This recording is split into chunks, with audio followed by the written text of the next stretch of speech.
Yo, what's up mga katoda? At narito kami ngayon sa covered court ng Villa Verde sa gagawing pamamahagi ng tulong pinansyal para sa aming mga tricycle driver sa pangunguna ni Ferdy Barzaga.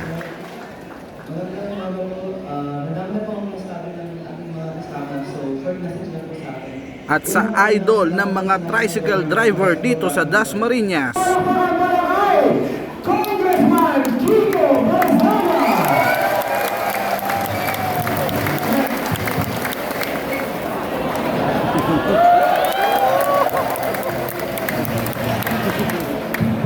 Sapa!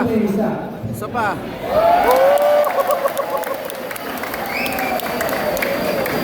Good morning! Ito na sabi ng aking kapatid, si Tol Barzaga. Lagi nang tumulong.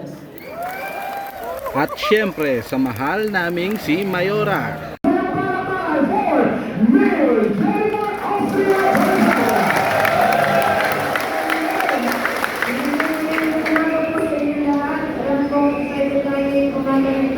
Para matanggap ang tulong ng ating national government sa pamumuno ng ating Presidente, President Bongbong Marcos Jr. At ang hinihintay ng lahat, pamamahagi ng cash.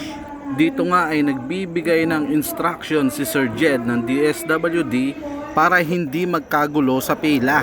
FYI, 2,500 tricycle drivers lang naman ang bibigyan ngayon. Dahil mababait ang mga tricycle drivers dito sa Dasmariñas, maayos naman ang takbo ng pamimigay ng cash. Ibibigay mo lang ang form mo at ido-double check nila ito sa listahan. Pag okay na, bigay na ng cash. Ayos! Ayaw pa pakuha oh. Pagtapos nga nito ay marami pang nakapila sa likuran natin. Ano pang gagawin? Di labas muna tayo syempre. Hintayin ko na dito sa labas yung mga kasama ko. Ayan si Melchor. Tara. At eto naman si Kambal.